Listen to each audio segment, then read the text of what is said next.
आपको यकीन नहीं आएगा, ये रेड वेलवेट पेस्ट्री मैंने एक अंडे से बगैर बीटर और बगैर ओवन के बना के तैयार की है और आप देख सकते हैं कितनी ज़्यादा सॉफ्ट बन के तैयार हुई है।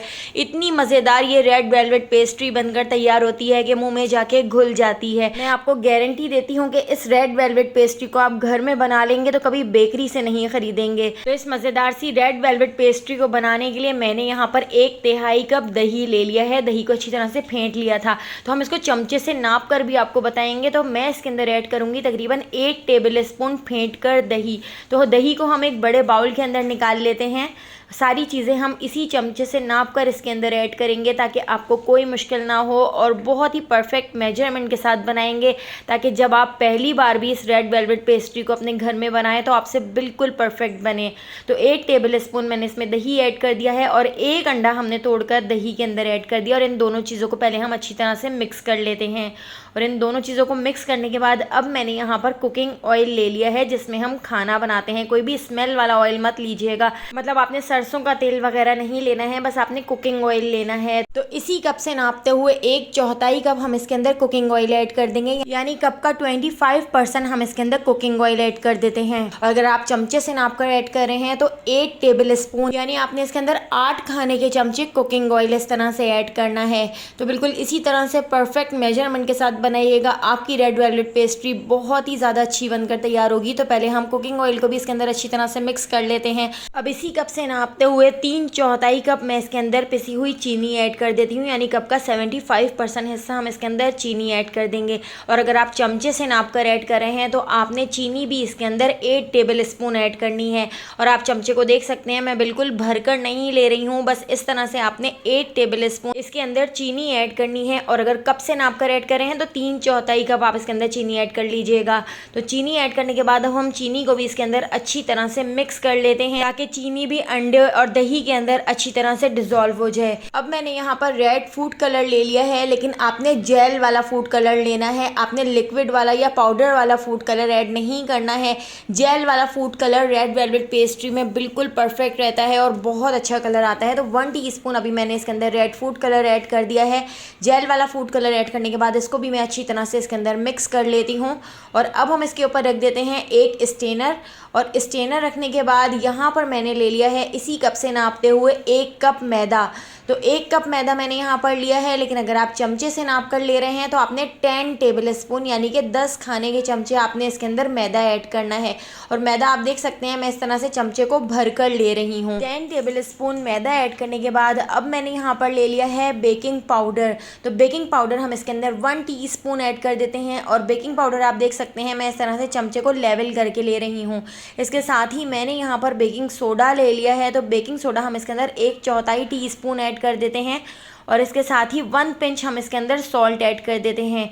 और यहाँ पर मैंने ले लिया है मिल्क पाउडर। तो 2 टेबल स्पून भर के आप इसके अंदर मिल्क पाउडर भी ज़रूर ऐड कीजिएगा। इस तरह से आपका रेड वेलवेट केक खाने में बहुत ज़्यादा मज़ेदार लगेगा। इसके साथ ही 1 टीस्पून मैं इसके अंदर कोको पाउडर ऐड कर देती हूँ। रेड वेलवेट केक में कोको पाउडर भी ज़रूर ऐड होता है। तो 1 टीस्पून कोको पाउडर ऐड करने के बाद अब हम इन सारी चीज़ों को छान लेते हैं। इनको हमने छान कर ही ऐड करना है क्योंकि इसमें काफ़ी गुठलियाँ होती हैं, कचरा होता है। तो इस तरह से आप इनको छान कर ऐड कीजिएगा। दोस्तों यहाँ पर मैं आपको याद दिलाती चलूँ, अगर आपको मेरी रेसिपी अच्छी लग रही है तो लाइक करना बिल्कुल भी मत भूलिएगा। और अगर रेसिपी अच्छी नहीं लग रही है तो आप इसको डिसलाइक भी कर सकते हैं। और मुझे कमेंट करके ज़रूर बताइएगा कि आप मुझे किस सिटी और किस कंट्री से देख रहे हैं ताकि मैं आपका थैंक्स कर सकूँ। तो पहला थैंक्स जाता है आसफा को USA से, नसीम को टोरंटो से, महानूर को थैंक्स जाता है लाहौर से, सुंदर रुचा को थैंक्स जाता है नेपाल से और नायला को गुजरात से। तो मेरी रेसिपीज़ को इतना पसंद करने के लिए आप सबका बहुत बहुत शुक्रिया। आप मुझे ज़रूर कमेंट किया करें। तो यहाँ पर आप देख सकते हैं ये सारी चीज़ें छान कर मैंने इस लिक्विड वाले मिक्सचर के अंदर ऐड कर दी हैं और इनको हम हल्के हाथ से इस तरह से कट एंड फोल्ड करके मिक्स कर लेते हैं। तो इस केक के बैटर का मिक्सचर मुझे थोड़ा सा लाइट कलर का लग रहा है तो मैं 1/2 टीस्पून इसके अंदर जेल फूड कलर और ऐड कर देती हूँ। मैंने इसके अंदर 1.5 teaspoon gel red food colour add किया है और इसको हम अच्छी तरह से मिक्स कर लेते हैं। ये मिक्सचर अभी काफ़ी थिक लग रहा है तो इसके अंदर हम ऐड कर देते हैं 4 टेबल स्पून नीम गर्म दूध। तो नीम गर्म दूध ऐड करके हम इसको अच्छी तरह से मिक्स कर लेते हैं और हल्के हाथ से कट एंड फोल्ड करके हम इस तरह से मिक्स करेंगे। ओवर मिक्सिंग नहीं कीजिएगा। और मिक्स करने के बाद अब आप हमारे बैटर की कंसिस्टेंसी देख सकते हैं। इस तरह से हमने इसकी जो कंसिस्टेंसी है थोड़ी सी थिक रखनी है और इस तरह से रिबन टाइप रखनी है। इस तरह से इसकी कंसिस्टेंसी रखने के बाद अब हम इसको मोल्ड के अंदर ट्रांसफ़र कर लेते हैं। तो अब हम इसका मोल्ड भी रेडी कर लेते हैं। तो यहाँ पर मैंने 8 इंच की बेकिंग ट्रे ले ली है और बेकिंग ट्रे को मैंने ऑयल से ग्रीस कर लिया है और इसके अंदर हम लगा देते हैं एक बटर पेपर। बटर पेपर को भी ऑयल से ग्रीस कर लेते हैं। बटर पेपर को मैंने इस मोल्ड के अंदर अच्छी तरह से सेट कर लिया है और इसको भी अच्छी तरह से मैंने ऑयल से ग्रीस कर लिया है। और अब हम इसके अंदर अपना केक का बैटर डाल देते हैं। और केक का बैटर डालने के बाद इस बाउल को भी मैं अच्छी तरह से साफ़ कर लूँगी ताकि हमारा बैटर ज़ाया ना हो। और इस मोल्ड को मैंने इस तरह से टैप कर लिया है ताकि इसके अंदर जितने भी बबल्स हों वो ख़त्म हो जाएं। तो केक की तैयारी करने से पहले मैंने इस पतीली को ढककर 15 मिनट पहले गर्म करने के लिए रख दिया था। मीडियम फ्लेम पर आपने इसको प्री हीट करना है। इसके अंदर थोड़ा सा नमक ऐड कर लीजिएगा। इस तरह से पतीली का टेम्परेचर बिल्कुल ओवन वाला हो जाता है। इसके अंदर मैंने एक स्टैंड रख दिया है और स्टैंड के ऊपर मैंने केक का मोल्ड रख दिया। उसको कवर करके लो से थोड़े से ज़्यादा फ्लेम पर हमने इसको बेक कर लेना है। तो इस केक को बेक होने में तकरीबन 35 से 40 मिनट का टाइम लगा था। और आप हमारी स्टिक चेक कर सकते हैं, हमारी स्टिक बिल्कुल क्लीन निकली है। तो आपने लो फ्लेम पर इसको बेक नहीं करना है, लो से थोड़े से ज़्यादा फ्लेम पर आप इसको बेक कीजिएगा। और इसको ढककर हम ठंडा करने के लिए रख देते हैं। अब मैंने यहाँ पर ले ली है विपी विप की विपिंग क्रीम। तो ये विपिंग क्रीम बिल्कुल बेस्ट होती है। जितने भी बेकर्स होते हैं वो इसी क्रीम का इस्तेमाल करते हैं। तो पहले आपने इस क्रीम को बाउल के अंदर निकाल के अच्छी तरह से मेल्ट करना है और मेल्ट करने के बाद ही आपने इस तरह से इसको बीट करना है। तो आपने इसको तकरीबन 5 से 6 मिनट तक बीट करना है जब तक इसके ऊपर सॉफ्ट पीक्स ना आना शुरू हो जाएं। इस तरह से जब इसके ऊपर सॉफ्ट पीक्स आ जाएं और ये अपनी क्वांटिटी से टिप्पल हो जाए और ये स्टेबल हो जाए, जब हम इसके बाउल को उल्टा करें तो ये बिल्कुल भी गिरे नहीं। तो इस तरह की आपने कंसिस्टेंसी की क्रीम को बनाकर तैयार करना है। इस क्रीम को मैंने थोड़ी देर के लिए फ्रिज में ठंडा करने के लिए रख दिया है ताकि ये मेल्ट ना हो जाए। और यहाँ पर हमारा केक भी ठंडा हो चुका था। तो केक के हमने बटर पेपर को हटा दिया है और आप देखिए हमारा जो केक है वो कितना ज़्यादा सॉफ्ट बन के तैयार हुआ है, कितना ज़्यादा जालीदार बन के तैयार हुआ है। इतना अच्छा केक तो ओवन में भी नहीं बनता जितना अच्छा केक पतीली में बनकर तैयार होता है। ये मैं आपको गारंटी दे रही हूँ कि अगर आपने एक बार इसको बना लिया तो आपके घर में जब भी किसी की बर्थडे होगी, एनिवर्सरी होगी या न्यू ईयर होगा तो आप हमेशा अपने घर में ही इस तरह से केक या पेस्ट्रीज वगैरह बनाएंगे। तो इस तरह से देखिए मैंने ऊपर वाले पार्ट को कट करके साइड पे रख दिया है। अब हम इसको एक बार बीच से इस तरह से थ्रेड से कट कर लेते हैं। थ्रेड से बहुत ही सफाई से कट होता है और कट करने के बाद आप देखिए कितना ज़्यादा जालीदार केक बना है। तो यही परफेक्ट केक की पहचान होती है।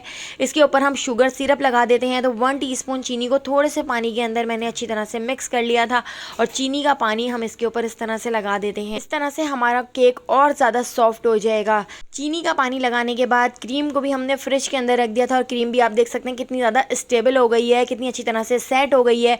तो अब हम इसके ऊपर क्रीम लगा देते हैं। तो पैलेट नाइफ की मदद से हम इस तरह से भरकर इसके ऊपर बीच वाले पार्ट के ऊपर क्रीम लगा देते हैं।